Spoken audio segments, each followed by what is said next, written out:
ನನ್ನ ಹೆಸರು ಕಿರಣ್ ಅಂತ.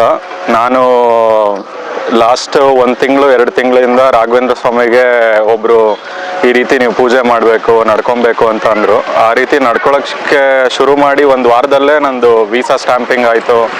ಈಗ ನೆಕ್ಸ್ಟ್ ವಾರ ನಾನು US ಹೋಗ್ತಿದ್ದೇನೆ. ಸೊ ಆವಾಗಿಂದ ನಾನು ಪ್ರತಿ ವಾರ ಗುರುವಾರ ರಾಘವೇಂದ್ರ ಸ್ವಾಮಿಗೆ ಬಂದು ನಡ್ಕೊತಾ ಇದ್ದೇನೆ. ಇದುವರೆಗೂ ಒಳ್ಳೆಯದಾಗಿದೆ ನನಗೆ. ದೇವರು ನಂಬಿಕೆ ಅನ್ನೋದಕ್ಕಿಂತ ಯಾರೆಲ್ಲರೂ ಒಂದು ನಂಬಿಕೆ ಅನ್ನೋದು ಇಡಲೇಬೇಕು. ಒಬ್ಬರು ನೇಚರಲ್ಲಿ ನಂಬಿಕೆ ಇಡ್ತಾರೆ, ಒಬ್ಬರು ವಿಗ್ರಹದಲ್ಲಿ ನಂಬಿಕೆ ಇಡ್ತಾರೆ, ಒಬ್ಬರು ಅವರಲ್ಲೇ ಅವ್ರ ಕೆಲಸದಲ್ಲಿ ನಂಬಿಕೆ ಇಡ್ತಾರೆ.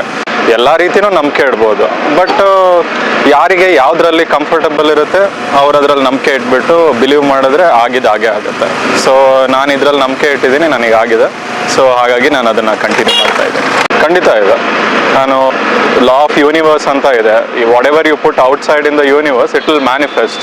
All the thing is you need to write it and put it there. ಅದನ್ನು ದಿನಾಗಲೂ ನೋಡ್ತಾ ಇರಬೇಕು and you need to feel it. ನಮ್ಮ ಹತ್ರ ಆಗಲೇ ಇದೆ ಅಂತ ಅನ್ಕೊಬೇಕು, ಅವಾಗಲೇ ಅದು ಮ್ಯಾನಿಫೆಸ್ಟ್ ಆಗುತ್ತೆ. ಬಟ್ ಅದು ಸುಸೂತ್ರವಾಗಿ ಆಗಲಿ ಅನ್ನೋದಕ್ಕೆ ಯಾರೋ ಒಬ್ರು ದೊಡ್ಡವ್ರದ್ದು ಒಂದು ಆಶೀರ್ವಾದ ಅನ್ನೋದಿರಬೇಕು.